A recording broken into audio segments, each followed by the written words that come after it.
I'm Jennifer Angel. These are your stars for January, Capricorn. Now, your month ahead.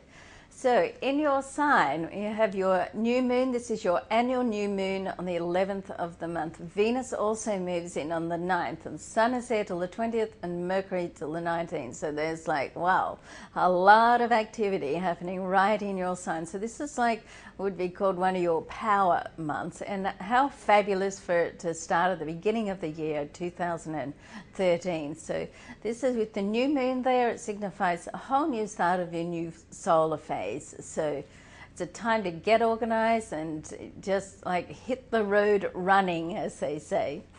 Now let's have a look specifically at your career and money. So Jupiter is still in your solar sixth house. So this is an area to do with work. It's an area to do with your productivity. Now Jupiter is the planet of abundance and expansion. It has been retrograde for a while. It is stationary to go direct at the end of the month. Okay, so at that time, you'll feel like the handbrake has finally come off your business and it starts to gather momentum and build again.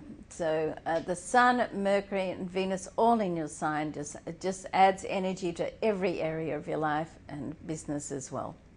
Now, love and romance, of course, with Venus in your sign right up until the 9th, then this is a time where love can really just take off. So it might be a good idea, Capricorn, just to not spend all of your time behind the computer doing business. Of course, even on the weekends, if you're true Capricorn, then you never really get away from your business, but there are other things in life as well. You want to get some balance in life, and certainly with Venus, and Venus will conjunct Pluto in your sign on the 17th, and this is almost like a collision course with love. So I guess what I'm saying is try to give yourself the time and the opportunity to meet someone, and if you're already in a relationship, then give yourself the time to just spend some quality time together,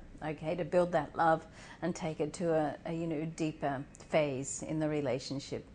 Now, my angel advice is the new moon in your sign, which is on the 11th. This is like a wish period, so make the most of it. Put your thoughts, wishes, dreams out to the universe, and you just never know, it might come true. Don't forget to go and have a look at your 2013 report, Capricorn. If you miss it in the paper, it's on video and also on the New York Daily News site on my Jennifer Angel pages there.